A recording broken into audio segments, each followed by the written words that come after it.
Assalamualaikum warahmatullahi wabarakatuh. Alhamdulillahilladzi arsala rasulahu bil huda wa dinil haq liyudhhira 'ala dini kullihi wa kafa billahi syahida. Asyhadu an la ilaha illallah wa asyhadu anna Muhammadan abduhu wa rasuluh. La nabiyya ba'da. Sekali lagi, assalamualaikum kakak-kakak semua. Sehat kan ya? Jawabannya harusnya apa? Alhamdulillah. Tetap semangat. Allahu Akbar. Semoga meskipun kita pertemuannya hanya di online, tidak menyurutkan langkah kita untuk thalabul ilmi bersama-sama. Sebelumnya kita kenalan dulu ya. Pasti banyak yang belum kenal karena kan baru. Oke. Ini kalau mau tahu wajahnya Ustadzah, ini wajahnya Ustadzah yang pakai jilbab yang cantik sendiri ya, karena yang dua masih mungil-mungil ya. Oke, kemudian nama lengkap Ustadzah adalah Rini Ekawati. Kok perawat bisa di sekolah? Nanti kita cerita ya. Kemudian tanggal lahirnya Palembang 1 Juni 1984. Udah tua ya? Gak apa-apa, yang penting semangat tetap muda ya. Kemudian suaminya bisa dilihat gambarnya, almarhum Ustadz Budiman Soleh yang 3 bulan yang lalu sudah berpulang ke hadapan Allah. Mohon doanya semoga beliau husnul khotimah. Ustadzah sudah punya 4 putra. Yang pertama Mas Alif Rusdi Hafizur Rahman.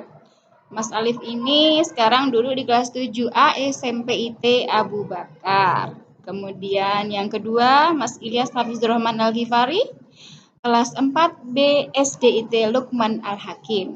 Kemudian anak Ustadzah yang ketiga Ayasa Ramadhani Hafizur Rahmah, masih TK B di Mu'ad bin Jabal 2 Ketandan. Kemudian anak Ustadzah yang paling kecil yaitu Haura Mujahidah Hafizur Rahmah, masih usia 2 tahun setengah, duduk di Batita IT Mu'ad bin Jabal Ketandan juga. Oke. Sebelum kita ke materi, Ustadzah cerita dulu. Kenapa sih kok ada perawat di sekolah ya? Karena memang di sekolah itu kan lingkungan besar ya.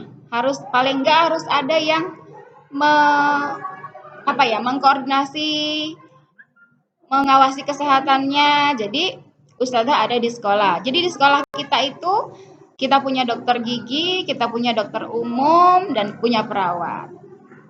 Nanti akan Ustadzah jabarkan apa saja sih programnya. Nah, sebelumnya pengertian UKS dulu. UKS itu apa?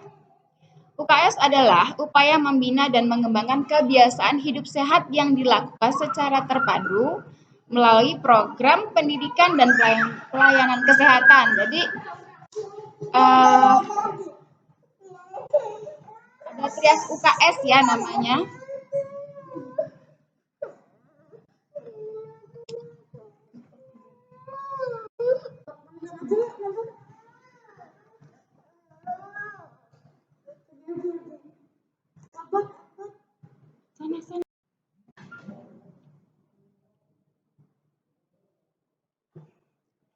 Oke, program trias UKS itu ada yang namanya pendidikan kesehatan, ada yang namanya pelayanan kesehatan, ada juga nanti yang namanya pemeliharaan kesehatan. Ya, baik, kita. Nah, program UKS SMA IT Abu Bakar itu sebenarnya banyak sekali, tapi karena ini pandemi nanti tetap ada program, tapi tidak sebanyak sebelumnya ya. Pertama ada screening kesehatan umum dan gigi. Jadi screening kesehatan umum dan gigi ini adalah hak siswa baru. Ya, jadi semua siswa baru mendapatkan hak screening kesehatan umum dan gigi. Tujuannya untuk apa? Untuk melihat riwayat penyakit siswa, kemudian nanti bagaimana kondisi gigi siswa yang nanti akan disampaikan kepada orang tua. Kesehatan umum itu nanti kita bekerja sama dengan puskesmas ya. Jadi ada dokter, ada perawat, nanti ada tes ketajaman penglihatan, kemudian nanti ada tensi, ada konsultasi juga dengan psikolog dari puskesmas begitu. Jadi kita kolaborasi dengan puskesmas. Begitu juga dengan gigi. Jadi nanti kita akan sampaikan kepada orang tua apa yang harus dilakukan atau apa yang harus diterapi dari anak tersebut, dari siswa tersebut. Selanjutnya, pelayanan P3K di sekolah. Kalau ini sudah tentu ya, salah satu fungsi dari UKS adalah pelayanan P3K di sekolah. Jadi semua penyakit yang masuk di P3K itu insya Allah masih bisa dilayani di sekolah. Contohnya seperti apa? Misal luka gitu ya, luka, jatuh gitu, atau kemudian dia ustadzah perutnya sakit, yang masih ringan ya, nanti tetap ada anamnese, begitu anamnese dari perawat. Itulah kenapa kok di sekolah perlu perawat, karena kita siswa kita kan banyak, jadi harus ada yang menangani kesehatan siswa di sekolah. Kemudian contohnya apalagi kalau dia misal di sekolah hasil screening tersebut ternyata tensinya rendah, kemudian HB-nya rendah, itu nanti bisa diatasi di sekolah, misal diterapi dengan obat-obatan atau nanti diterapi dengan sesuai dengan advice dari dokter sekolah. Kemudian pemeriksaan kesehatan gigi dan umum. Seperti yang Ustazah sampaikan tadi di awal bahwa kita punya dokter gigi dan dokter umum ya, mbak-mbak dan mas-mas.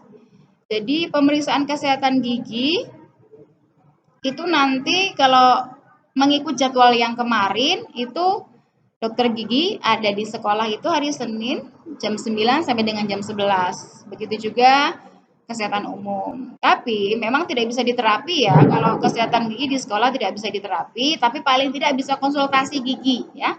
Konsultasi gigi nanti diterapinya bisa dilanjutkan di rumah atau nanti ustadzah sampaikan kepada orang tua.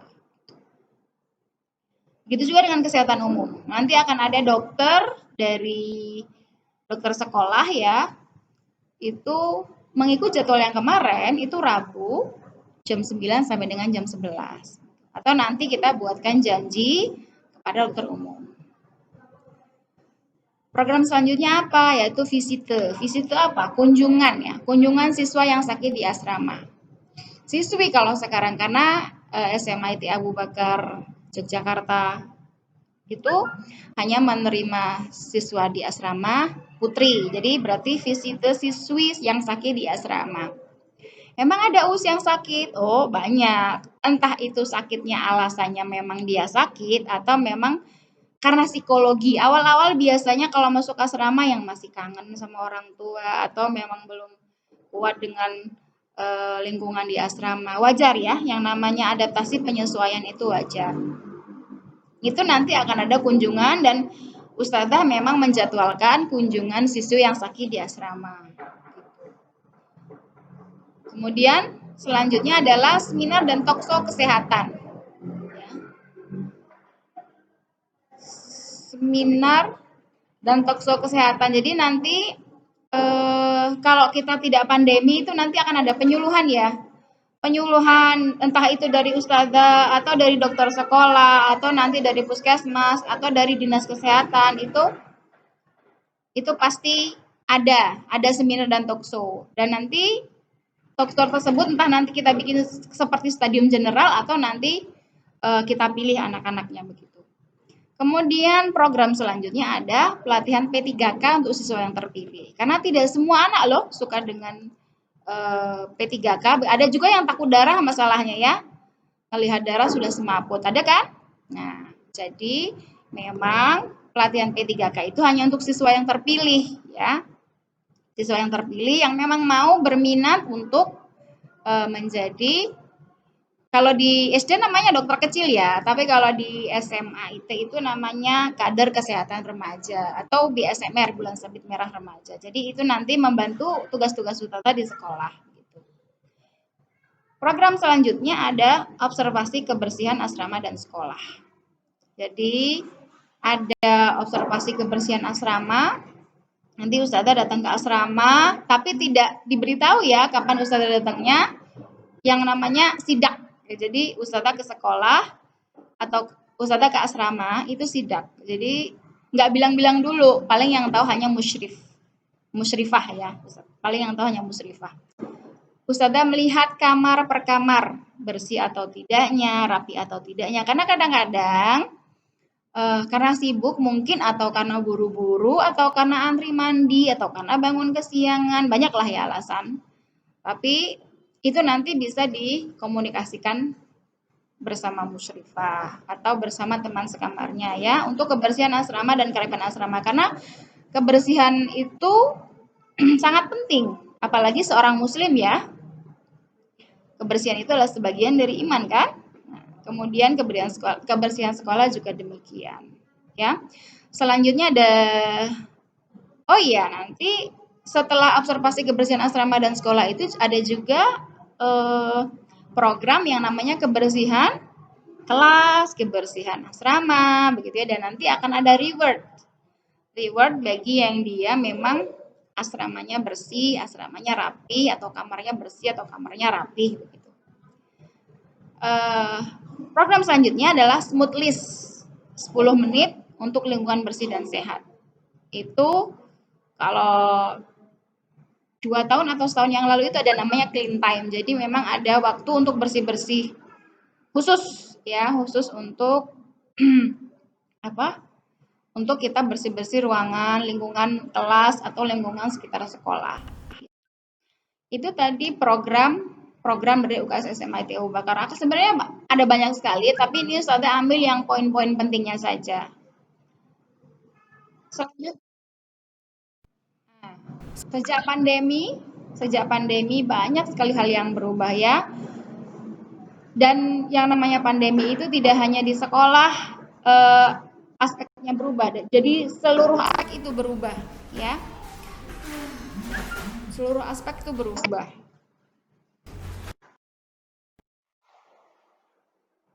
Nah, sekarang kita cari tahu apa sih pandemi? Jangan-jangan nggak banyak yang tahu lagi pandemi itu apa. Kalau gitu kita bahas ya. Pandemi apaan sih, Us? Pandemi adalah penyebaran penyakit secara global di seluruh dunia, ya.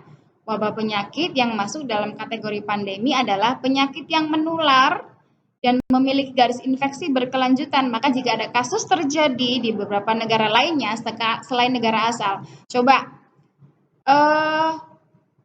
COVID-19 itu terjadi di mana pertama kali? Di Wuhan kan? Dan sekarang sudah di seluruh dunia, makanya dia disebut dengan pandemi. Ya, sedangkan WHO sendiri meresmikan menyatakan bahwa virus corona sebagai pandemi pada tanggal 12 Maret 2020.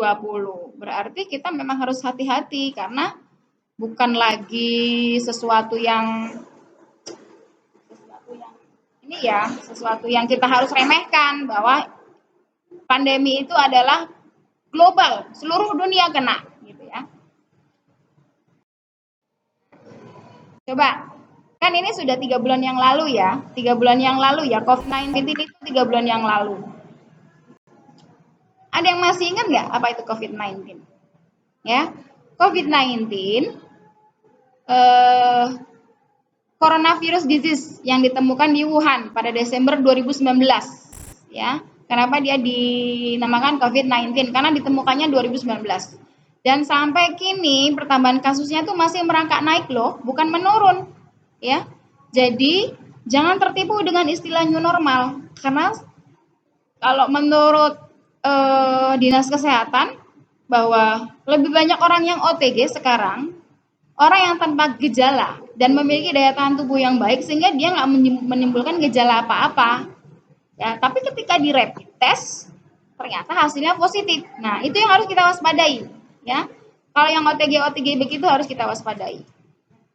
Dan kalaupun sudah pernah kena COVID, sembuh, tapi tetap organ pernafasan kita akan mengalami kecacatan, akan mengalami sesak, akan mengalami tidak gampang bernafas, atau otot-otot pernapasan ada yang rusak lah ya. Jadi kita harus senantiasa membentengi, memperbaiki daya tahan tubuh kita dan jangan meremehkan bahwa corona itu kayaknya nggak ada. Ini kalau Ustazah keluar rumah, ini kayak corona tuh nggak ada.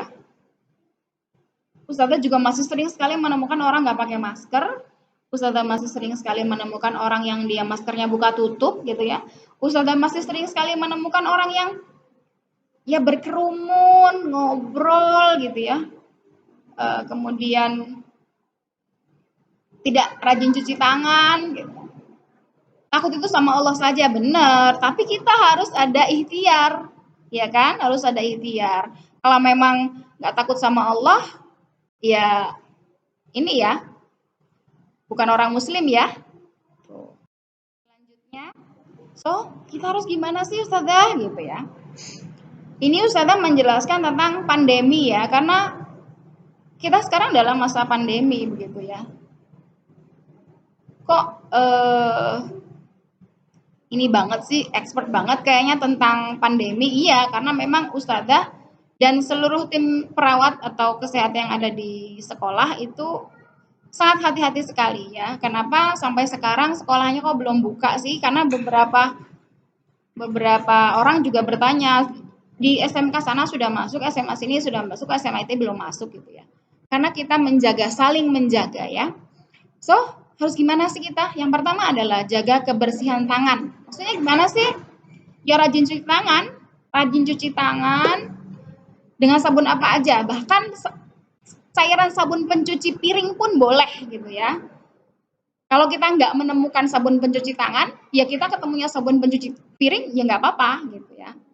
Kemudian jangan lupa bawa hand sanitizer kemana-mana. Karena kita kan nggak tahu.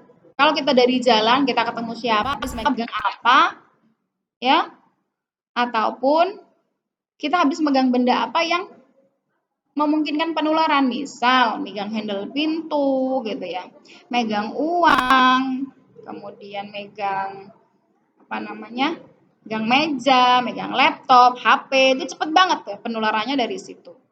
Nah, jangan menyentuh area wajah, terutama bagian hidung, mulut, dan mata. Kenapa sih, Us? Emang terus dia nyerap? Bukan, karena mukosa ya. Karena mukosa itu sangat cepat sekali menularkan penyakit. Nah, insya Allah semua sudah tahu ya, 6 langkah mencuci tangan.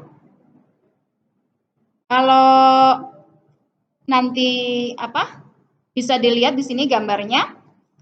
Jadi bagaimana mencuci tangan, kemudian pertama kali apa yang dilakukan, minimal 20 detik itu minimal ya. Kemudian menggosok telapak tangan, buku-buku tangan, punggung tangan gitu ya. Di sini sudah Ustazah cantumkan ya, nanti bisa dilihat gambarnya. Kemudian langkah yang ketiga, selalu menggunakan masker. Jadi maskernya juga harus menutup semua ya, nggak cuman di bawah hidung, padahal pakai masker itu ya di atas hidung ya, kemudian tidak dibuka tutup gitu ya. Kemudian terapkan etika batuk dan bersin. Kalau dulu Ustazah di keperawatan itu ada yang namanya batuk efektif ya. Batuk efektif itu seperti apa sih? Ya kalau menutup itu jangan dengan jari depan, tapi dengan siku bagian dalam gitu ya. Kalau kita nggak bawa sapu tangan, tapi memang sebaiknya ditutup dengan tisu. Makanya harus pakai masker tadi. Jadi virusnya buat dirimu sendiri, jangan sampai menularkan ke orang lain. Bersin juga. Bersin itu kalau dia itu droplet ya namanya. Kan yang namanya virus COVID-19 ataupun flu biasa saja itu dia menularkannya lewat droplet infection. Jadi dia menularkannya lewat percikan ya. Kalau orang bersin nggak ditutup, cuman 1 mili saja percikan itu dia kena ke orang lain itu gampang sekali menular ya. Kemudian jaga jarak, social distancing. Yang tadi Ustazah bilang, jangan sampai kita berkerumun ya. Paling enggak jaraknya 1,5 sampai 2 meter lah kalaupun bertemu orang lain. Makanya sekarang kalau yang perempuan-perempuan suka pelukan, cipika-cipiki ditahan dulu ya. Karena memang sekarang masih zamannya pandemi. Kemudian kalau dia mengalami yang namanya gejala batuk, pilek, panas, apalagi sesek, harus isolasi mandiri. Jadi tidak boleh kemana-mana dulu, dia harus sadar diri kalau dia sebenarnya sedang sakit, begitu ya. Sebenarnya sedang sakit. Kemudian jaga kesehatan selalu, ya. Jaga kesehatan. Selanjutnya setelah dari luar, kita keluar rumah. Sebaiknya kalau kita keluar rumah itu pakai jaket, pakai masker itu harus, kemudian pakai kacamata, karena kan sekarang yang terbaru ternyata virusnya itu bisa bertahan di udara 8 jam loh.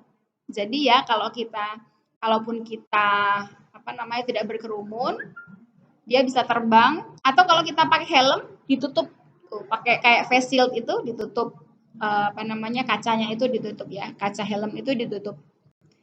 Kalau dari luar semua baju ganti, kemudian mandi, dibersihkan semua, karena kita nggak tahu, siapa tahu kita bertemu dengan orang tanpa gejala tersebut, yang tadi Ustazah sampaikan di depan.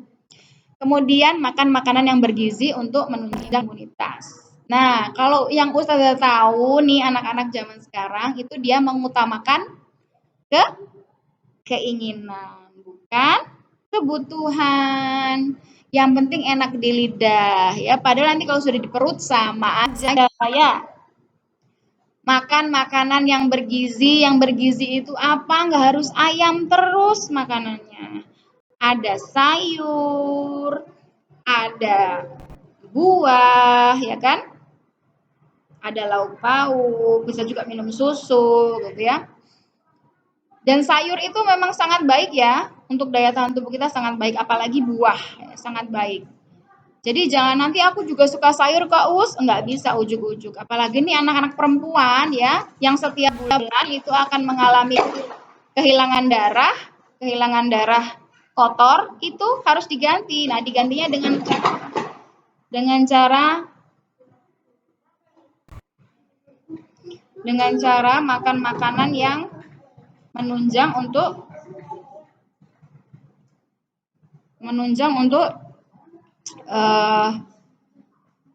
zat besinya ya. Kemudian selanjutnya adalah jangan stres. Nggak boleh stres. Kalau stres imun kita menurun, kemudian gampang sekali tertular dengan kepada semuanya. Nanti meskipun kita lewat online, insya Allah Ustazah tetap melayani konsultasi ya.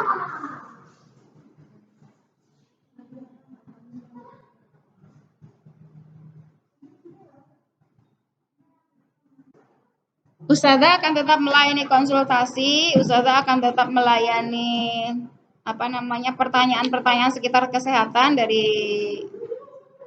siswa-siswi semuanya.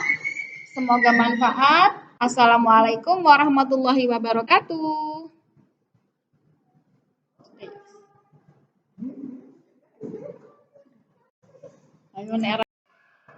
Nah, itu tadi yang bisa Ustazah